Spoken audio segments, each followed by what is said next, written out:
ദിവസം news India Malayalam report ചെയ്ത ഒരു വാർത്തയുണ്ട്. ആ വാർത്ത എന്ന് പറയുന്നത് റഷ്യ യുക്രൈൻ യുദ്ധം യുക്രൈനിൽ മാത്രം ഒതുങ്ങി നിൽക്കില്ല, മറിച്ച് അത് യൂറോപ്പിലേക്ക് കടക്കാൻ പോകുന്നു എന്നുള്ളതാണ് റിപ്പോർട്ട്.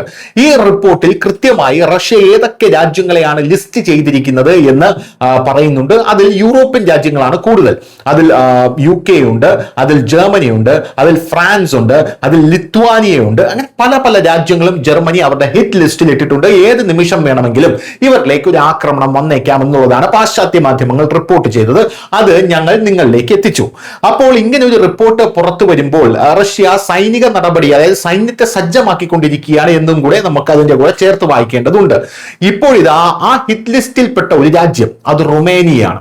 ആ റൊമേനിയയിൽ ഒരു വമ്പൻ സ്ഫോടനം നടന്നിരിക്കുന്നു എന്ന റിപ്പോർട്ടുകളാണ് പുറത്തു വരുന്നത്. വെറും സ്ഫോടനമല്ല, 10,000 കിലോവാട്ടിന്റെ ഒരു ട്രാൻസ്ഫോമർ ആണ് അവിടെ സ്ഫോടനത്തിൽ തകർന്നിരിക്കുന്നത് എന്നുള്ളതാണ് നമുക്ക് മനസ്സിലാക്കാൻ സാധിക്കുന്നത്.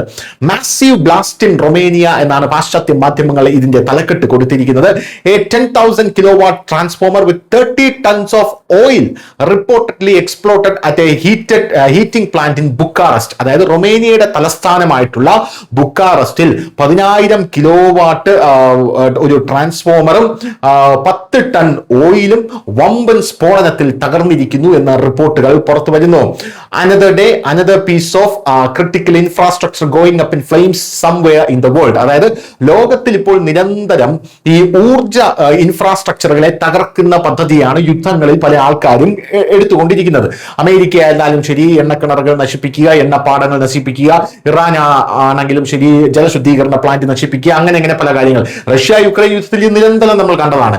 ഇപ്പോൾ ഇതാ റൊമേനിയയിലെ ഒരു 10,000 കിലോവാട്ട് ട്രാൻസ്ഫോമർ നശിപ്പിച്ചുകൊണ്ട് വലിയൊരു സ്ഫോടനം അവിടെ ഉണ്ടായിരിക്കുന്നു. പക്ഷേ ഈ സ്ഫോടനം ആരും നടത്തി എന്നുള്ളത് ഒരു ചോദ്യമാണ്. ആ ചോദ്യത്തിന് ഇതുവരെ ഉത്തരം കിട്ടിയിട്ടില്ല എന്നുള്ളതാണ് പ്രധാനപ്പെട്ട കാര്യം. News desk, news Malayalam.